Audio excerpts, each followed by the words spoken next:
Boa noite a todos.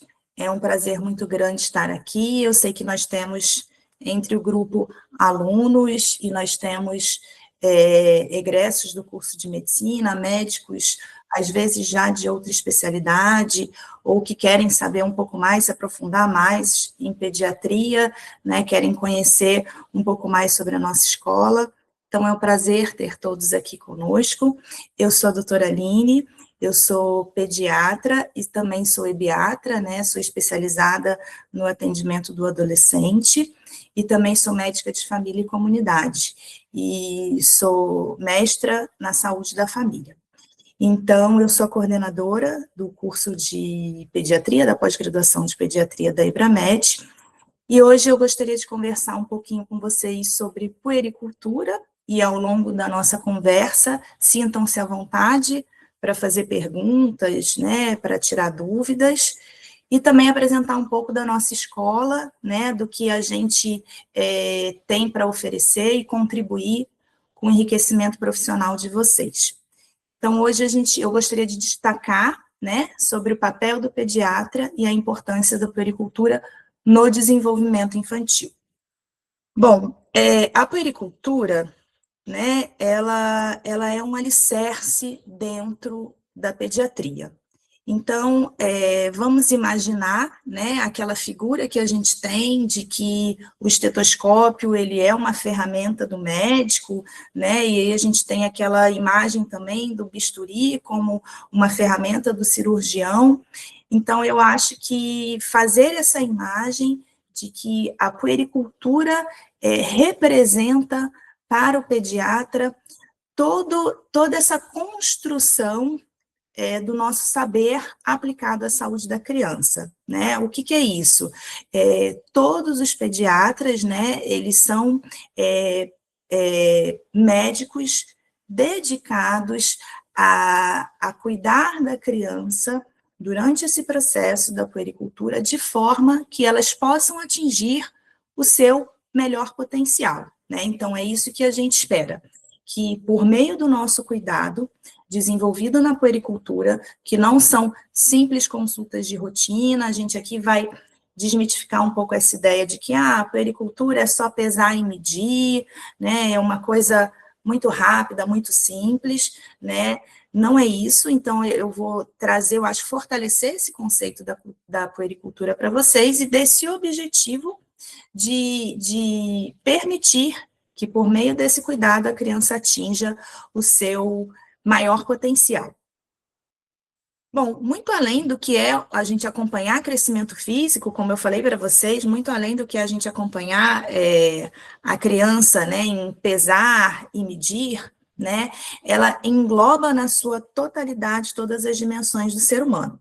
Então, quando a gente fala da puericultura, a gente fala de um acompanhamento integral da criança, né, tanto na parte do crescimento, quanto do desenvolvimento neuropsicomotor, emocional, social, como essa criança interage com a sua família, com a sua comunidade, qual é a interação dessa criança com o mundo, né? A gente hoje tem que pensar no quanto a gente tem que cuidar do nosso planeta, então, quanto a criança está inserida nesse contexto. É uma forma da gente vigiar constantemente a criança para que a gente possa fazer intervenções oportunas, né? O termo hoje a gente se cerca mais desse termo oportuno em vez do termo precoce, então que a gente possa intervir no melhor momento, né, para prevenir uma doença, para que a criança possa ter um melhor desfecho em saúde, e também é uma forma da gente estar fazendo um acompanhamento e uma orientação familiar constante. E muitas vezes, por meio dessa orientação familiar, a gente consegue que a família, em função de uma criança, de um novo membro que está ali, ela às vezes modifique hábitos que realmente eram até nocivos para os próprios adultos. Então, quando a gente recebe uma criança e a gente começa a fazer esse acompanhamento, faz uma orientação nutricional, por exemplo, os pais preocupados em que a criança se alimente de maneira adequada também vão mudar a forma como eles se alimentam. Ou, às vezes, os pais são pessoas que fumam, né? E aí, por meio do conhecimento de que isso pode afetar negativamente a criança, pode trazer consequências negativas para a saúde da criança, essa família, esses pais, por exemplo, deixam de fumar. Então, isso também vai ser benéfico para o adulto. Então, essa construção do vínculo com a família é fundamental para que a gente possa levar a criança a esse desenvolvimento e o seu melhor desenvolvimento, seu melhor potencial. Vamos lá. E aí, o que dentro dessa consulta de puericultura, né, que é esse momento estratégico para a gente cuidar da criança, o que a gente vai avaliar e do que a gente vai se utilizar, né? Então, lembrar que a puericultura, ela é algo que faz parte da vida daquela criança. Então, se ela inicia a puericultura com você, ou se ela inicia com outro colega, ou se ela inicia num estado e ela muda para outro estado, né? A gente tem que lembrar que, ou se mesmo você que acompanha essa criança, a gente não sabe de cor tudo o que acontece com todas as crianças que a gente acompanha. Então, a gente tem que lembrar que, dentro do nosso acompanhamento de puericultura, a gente tem a caderneta da criança como uma ferramenta essencial que documenta toda essa trajetória de saúde. Então, é fundamental que você registre, né? A gente sabe que os registros de saúde são documentos, e aí a gente tem, inclusive, as implicações legais disso, que não é tema para o nosso momento de hoje, mas nós temos que ter esse nosso registro e nós temos que registrar na caderneta da criança. Os pais também têm que ter a oportunidade de acompanhar aquele crescimento, de acompanhar aquele desenvolvimento. Então, a caderneta, por exemplo, do Ministério da Saúde, ela tem lá muitos itens e muita informação que é fundamental a gente compartilhar com a família. Então, um ponto importante que a gente tem que sempre se recordar é o registro da informação, não só para a gente, no nosso prontuário, no nosso consultório, né, no posto de saúde onde a gente trabalha, mas na própria caderneta da criança. Temos que lembrar que é esse momento importantíssimo de educação em saúde, onde os pais vão trazer as suas dúvidas e é onde a gente vai trazer para eles o que existe de mais atual, embasado nas evidências mais recentes sobre calendário vacinal, estímulos apropriados, o que fazer e o que esperar em cada fase, em cada momento do desenvolvimento, como é a nutrição dessa criança, qual a expectativa que a gente tem de socialização dessa criança, se existe algo ali que não está seguindo a trajetória. A gente sabe que dentro da puericultura, quando a gente acompanha a criança, a gente acompanha marcos do desenvolvimento, e a gente sabe que existe uma janela onde isso deve acontecer, e caso não ocorra, como é que a gente vai intervir nisso? Então, lembrar que a gente tem que dar esse suporte para a família, né? A gente tem que dar essa tranquilidade para que, inclusive, a família seja uma família cuidadora que vai desenvolver esse trabalho com a criança. Eu gosto de falar que, por mais que a gente ame criança, e normalmente os pediatras gostam muito das crianças, a gente não vai levar as crianças todas para a nossa casa e cuidar delas, né? Então, a gente tem esse papel fundamental de fazer com que os pais sejam cuidadores adequados dos seus filhos. Então, isso também é construído dentro do vínculo da puericultura.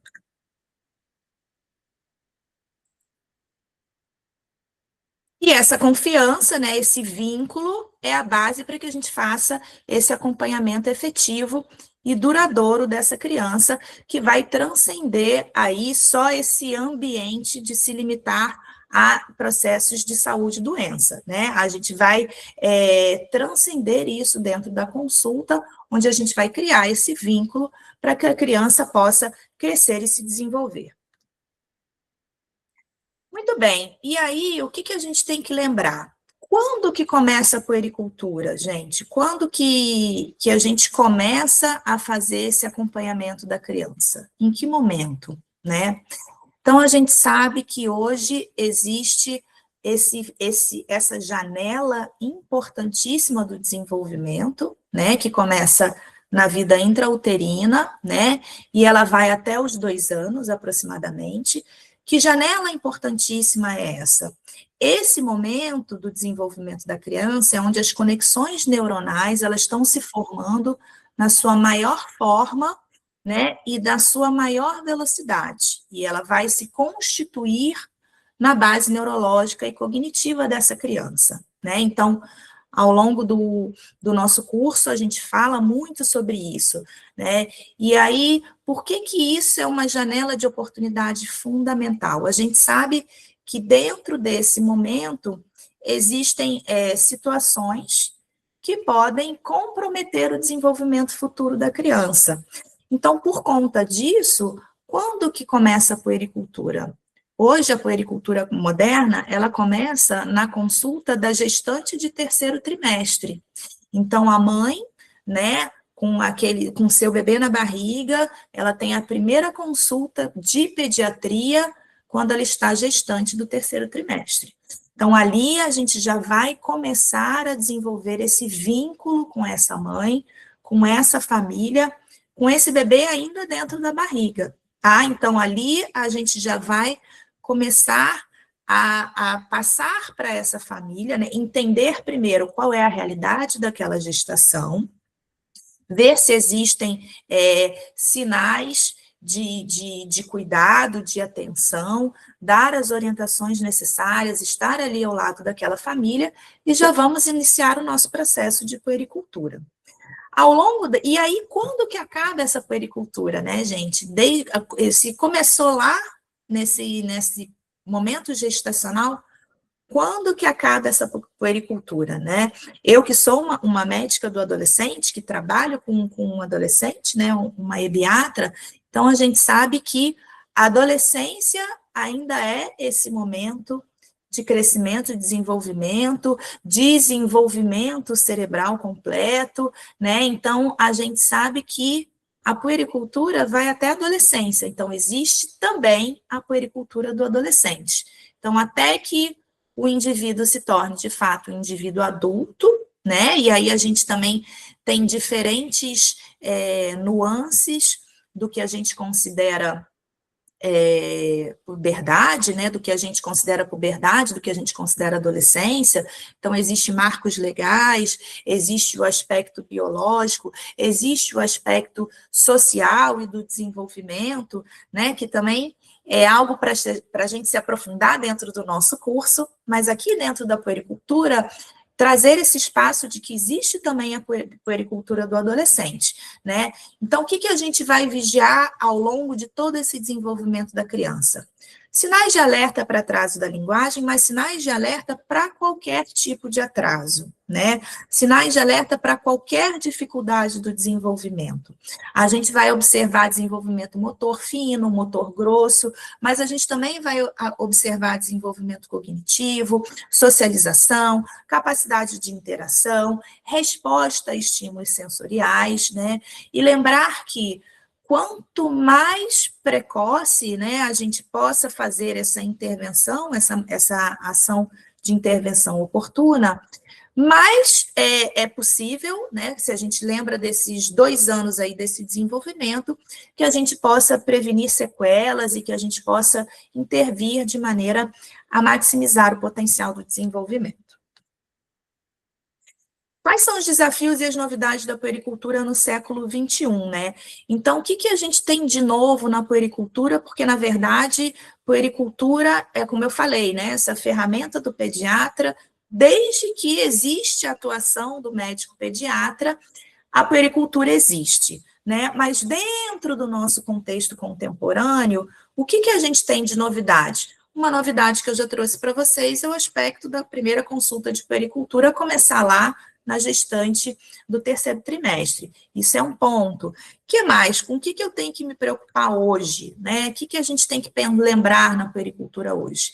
Então, a gente tem que lembrar, por exemplo, as questões de insegurança alimentar, né? Então, a gente tem que lembrar que isso a má nutrição causa um impacto profundo na primeira infância, então, naquele primeiro período dos 2 anos, né? Isso pode afetar desenvolvimento físico, cognitivo, né? Então, por que a gente faz suplementação de ferro, né? Porque a gente sabe que nessa fase inicial o desenvolvimento é muito rápido, o ferro ele é fundamental para que a criança possa crescer e se desenvolver, porque se ela tiver uma má nutrição, se ela não estiver bem nutrida, se ela tiver com deficiência de ferro, se ela tiver com deficiência de micronutrientes, isso vai comprometer o desenvolvimento físico e cognitivo dela. Então, a gente tem que pensar sobre isso, a gente tem que lembrar sobre as exposições às telas, né? Isso é uma realidade nossa do século XXI, né? Então, como trazer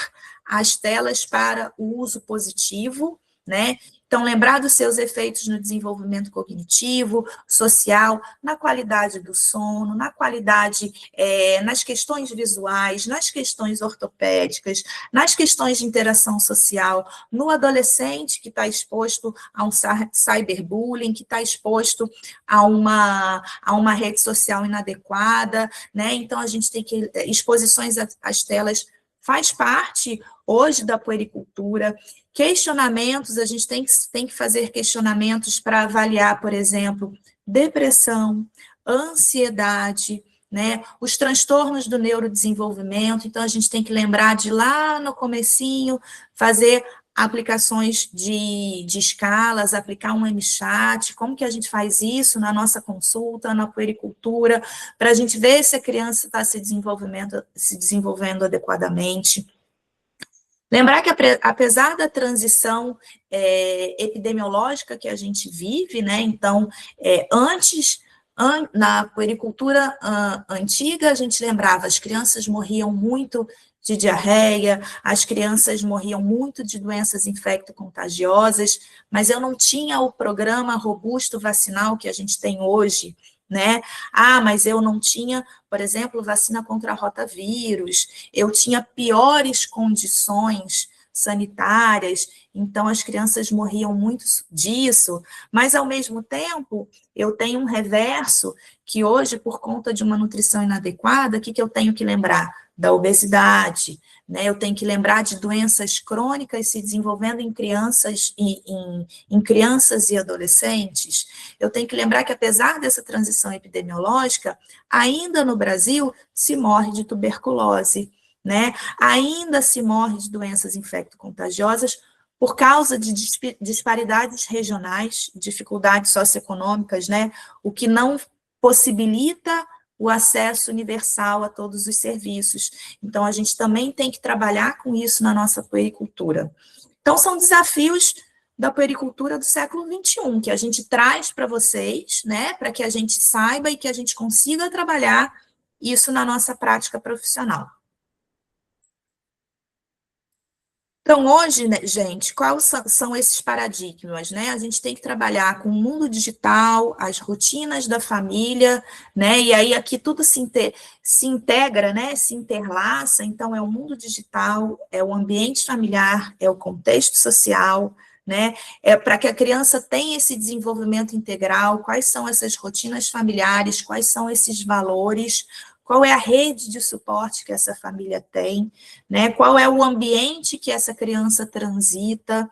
Então, quais são essas influências que vão determinar o crescimento e desenvolvimento da criança. Então, a gente precisa, nós, enquanto médicos, enquanto profissionais, os que se dedicam à pediatria, a gente precisa estar em constante atualização. Então, a gente tem sempre que estar se mantendo informado, porque isso impacta, né, impacta na realidade de saúde das nossas crianças, então a gente precisa se preparar para isso, para poder atendê-las, para que elas possam crescer, para que elas possam se desenvolver e atingir o seu melhor potencial.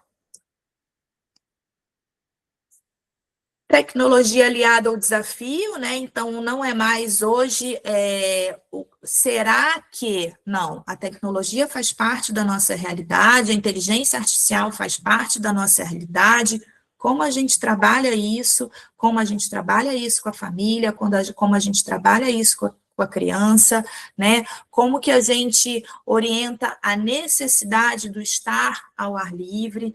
do viver a natureza, do interagir com o ambiente da natureza. Então, é super importante que a gente conheça, né, enquanto médicos e profissionais, que a gente saiba sobre esses nuances e que a gente possa trabalhar isso com as nossas famílias.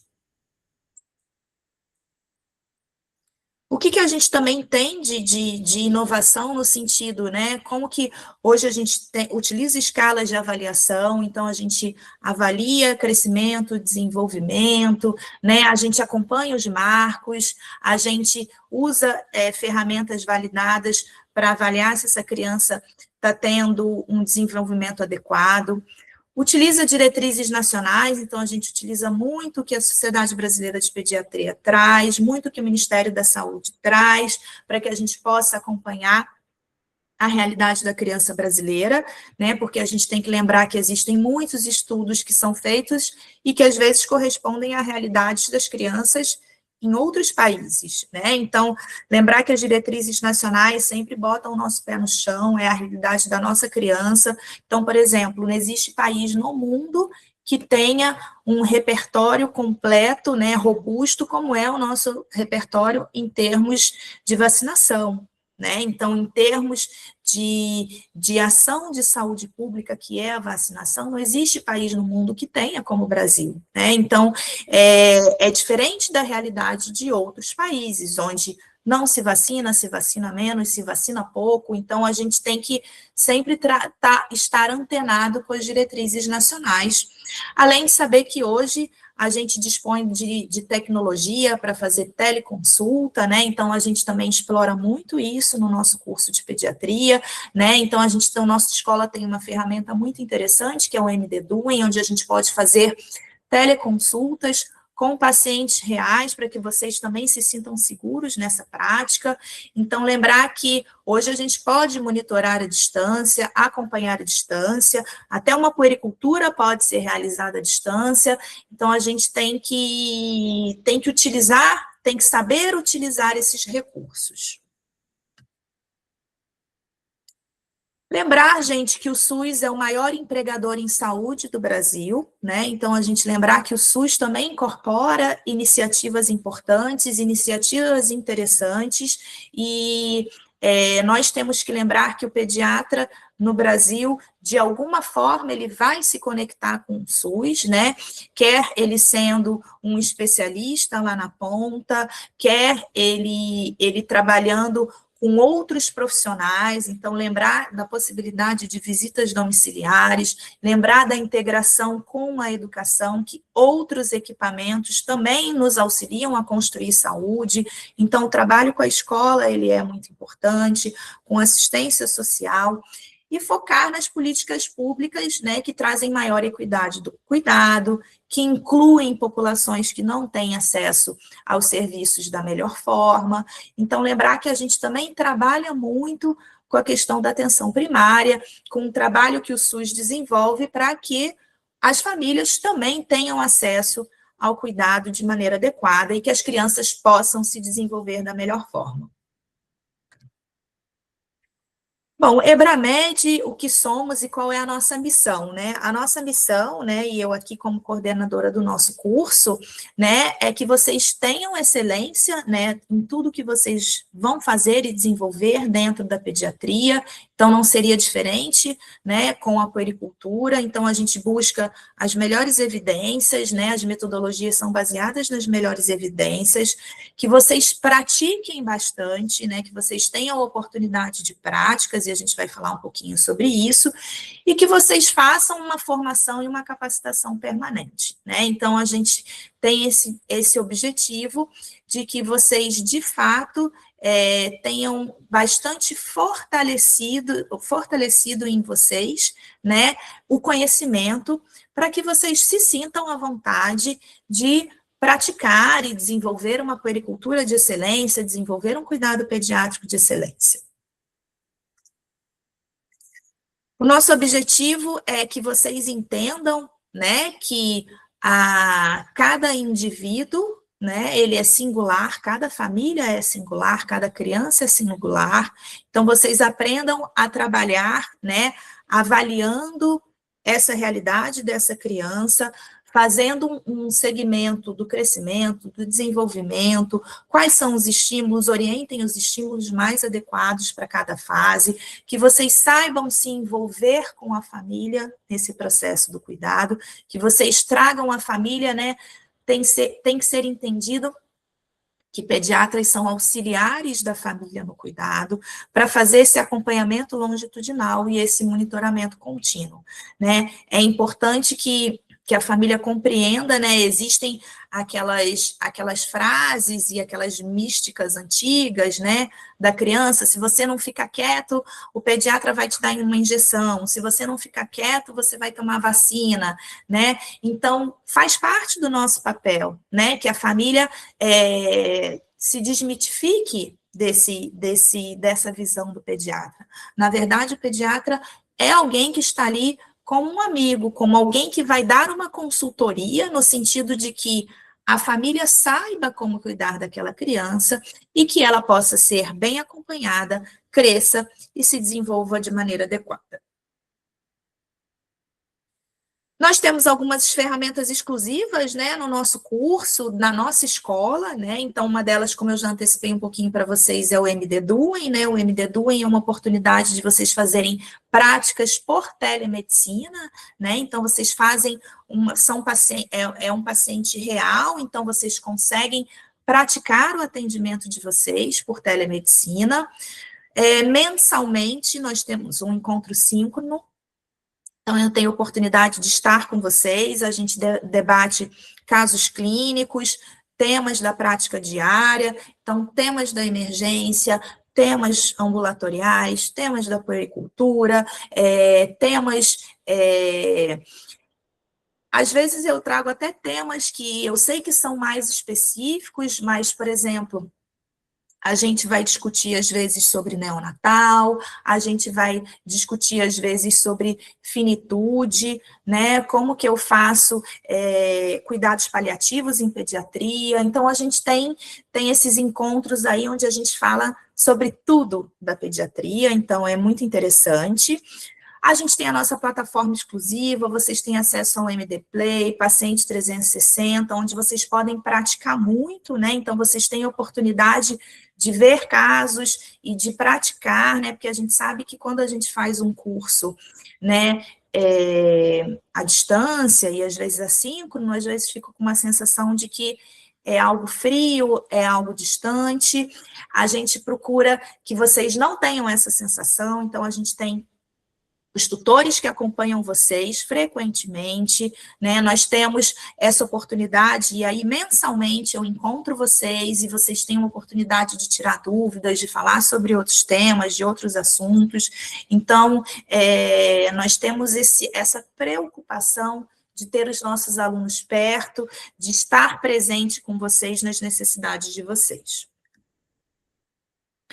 Campos de estágio também é algo super importante, né? Então, a gente sabe que a teoria, ela é fundamental, e ela é fundamental andando de braços dados com a prática. Então, a gente sabe que as duas andam muito juntinhas, né? E são o pilar da transformação do cuidado. Em termos de campos de estágio, né, a Ebramed, ela fez uma parceria com os hospitais AMIL, então a gente, no nosso curso de pediatria, né, vocês precisam cumprir 160 horas presenciais.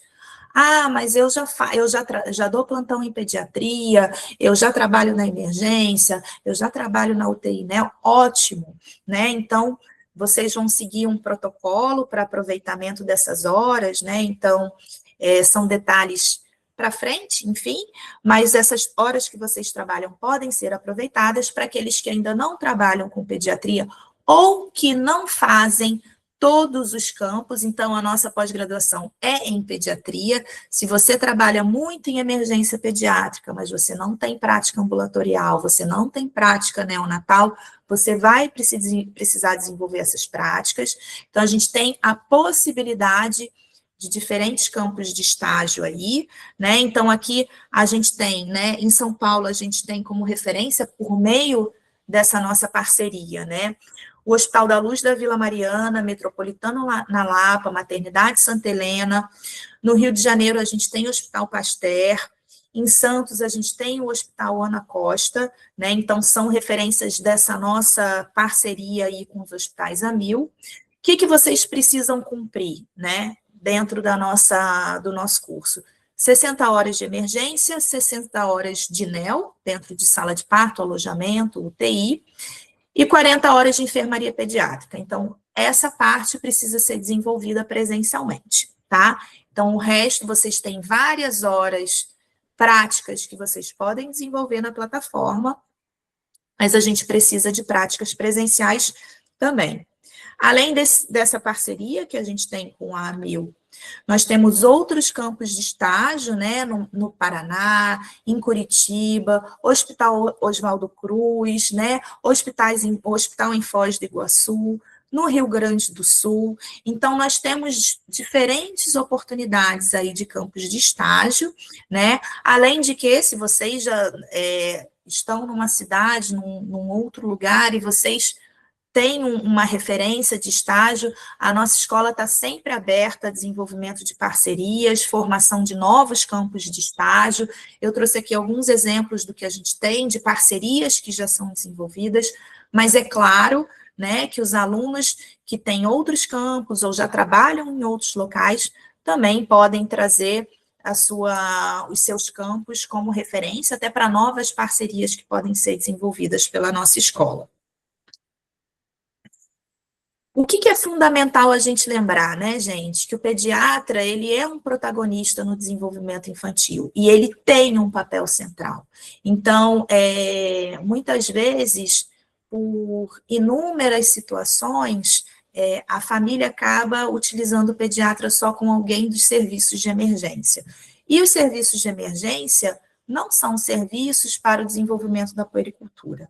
E a puericultura, ela é fundamental para que a gente possa atingir tudo isso que eu discuti com vocês, né? Não só para o bem-estar da família, da criança, da comunidade, né? Então, por exemplo, a gente pensar que quando você vacina uma criança, ou quando aquela família se vacina, né, ela tem um papel epidemiológico naquela sociedade, porque se aquela família está protegida, e se todos ali estão protegidos, né, então aquele local, ele fica protegido, né, a doença não consegue circular por ali, porque todos estão protegidos, né, então imagine que a puericultura, ela transcende, né, o desenvolvimento daquela criança, daquela família, então ela é algo para os desenvolvimentos saudáveis das comunidades, né? Então, o papel do pediatra, ele é fundamental, ele é estratégico nisso, né, nessa promoção da saúde integral. Ele é um desafio contínuo, né? Então, nós que somos médicos escolhemos, fomos, eu acho, que agraciados, poderíamos ter outras profissões, mas recebemos esse dom do cuidado, né? Então, é um desafio contínuo e constante, a gente precisa estar sempre atualizado, né? A gente precisa estar sempre acompanhando o que acontece, e a puericultura é esta ferramenta fundamental para que as crianças brasileiras se desenvolvam, todas as crianças, mas as nossas crianças, que são as que a gente cuida, se desenvolvam de maneira saudável para as futuras gerações. E aqui é um momento, né, que eu acho que a gente tem que buscar, né, então vocês podem se juntar, né, a nós, a proposta da nossa escola se adequou ao que vocês imaginam, né, então busquem se capacitar, busquem se formar, né, a medicina, nós escolhemos uma profissão que a gente não para de estudar nunca, a verdade é essa, né, então a gente está continuamente se atualizando, se informando, né? Então, olha quantas modificações aí a gente trouxe, né, que eu citei para vocês ao longo do tempo, né, em relação à puericultura, Eu mesma tenho uma filha que completou 18 anos e tenho um filho que tem 8 anos, 10 anos de diferença. O que eu vivi com a puericultura da de 18 já é diferente do que eu vivo com a puericultura do de 8, né? Então, é algo que está sempre em constante modificação e a gente precisa acompanhar isso aí. Então, a gente precisa estar sempre se dedicando ao estudo, à atualização. E aí aqui fica o convite, né? E eu acho que nós que somos médicos, né, somos protagonistas, né, dessa transformação. Então fica o convite para vocês, se quiserem, né, conhecer um pouco mais sobre a nossa escola, né, se quiserem iniciar o curso e quiserem fazer parte, né, dessa transformação, dessa construção de um futuro com médicos dedicados, bem formados, atualizados, né, para que a gente possa ter esse desenvolvimento saudável das crianças. Então, fica aqui o convite que vocês possam ingressar conosco ou se aprofundar mais no conhecimento dos nossos cursos. Então, era isso, agradeço muito a presença de vocês. Deixa eu ampliar aqui. Não sei se alguém tem alguma dúvida, alguma pergunta. Deixa eu ver se tem aqui no chat, que eu não tive oportunidade de ver.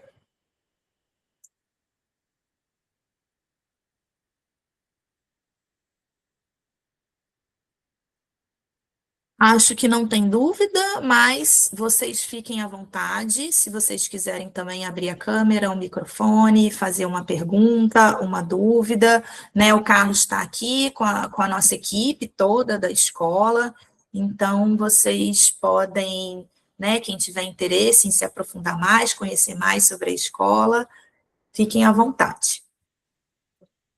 Doutora Aline, vou aproveitar a oportunidade e gostaria de compartilhar uma condição que a gente tem para quem já é aluno.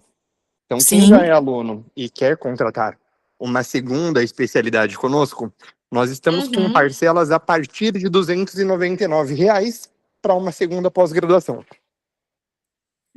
Ótimo, Carlos, e até interessante você falar isso, porque tem um colega nosso, né, que começou fazendo pediatria, né, e aí ele fez o curso de pediatria, e aí, por conta dessa oportunidade que a escola oferece de uma segunda formação, ele foi fazer psiquiatria, né, então... É o Dr. Rivaldo, eu sei bem de quem está falando. Isso, ele é um... Eu que fechei a pós dele, ele faz psiquiatria, medicina do trabalho e pediatria. Isso, ele é uma graça, né? E aí, esse mês a gente teve MedClass, né? Que é essa oportunidade que a gente tem de falar com os alunos. E aí ele fala: ai, doutora Aline, por causa da pós, eu comecei a trabalhar em emergência pediátrica e fui fazer plantão em emergência pediátrica, né? Então, por causa dessa oportunidade que eu acho que a escola dá de fortalecer a formação, né? E às vezes as pessoas ainda não estão muito certas exatamente do que querem seguir, mas elas querem se formar melhor, elas querem fortalecer os seus conhecimentos. Então, eu acho que a oportunidade de fazer uma segunda formação é maravilhosa e que a escola está trazendo para vocês. Perfeito, doutora. E alguns alunos ainda têm medo, né? O estigma ali da pós-graduação, se é bem aceita, se não é, só com residência. E o doutor Vivaldo, ele é a prova disso. Com a pós-graduação, ele já atua realmente em pediatria, concursado, ele estava pela Prefeitura do Rio de Janeiro, e agora ele pediu transferência para João Pessoa. Ele passou em outro concurso em João Pessoa. Então, os alunos que estão preocupados com a empregabilidade, tá aí uma prova de que a pós consegue sim uma vaga específica na área. Ah, com certeza. E com a pós, e depois de um tempo de atuação, né? Porque a pós, ela, como ela não tem para que a gente possa trabalhar e fazer pós ao mesmo tempo, não tem a mesma carga horária de uma residência médica. Mas depois de um tempo, com a prática clínica, você consegue fazer a prova do título, né? Eu mesma sou, a minha titulação em ebiatria foi por prática profissional. Eu fiz pediatria, mas posteriormente tive a oportunidade de trabalhar bastante com adolescentes, então eu apresentei a minha prática profissional para o título e me titulei. Então, é importante a gente lembrar que o estudo, gente, ele sempre vai ser algo que soma, né? Então, não é porque necessariamente você não conseguiu fazer ou não tem oportunidade pelo tempo, né? Porque a carga horária da residência ela é muito grande, enfim, por inúmeras questões, mas com certeza a pós-graduação ela é uma oportunidade de boa formação, de fortalecer os conhecimentos e de empregabilidade, sem dúvida.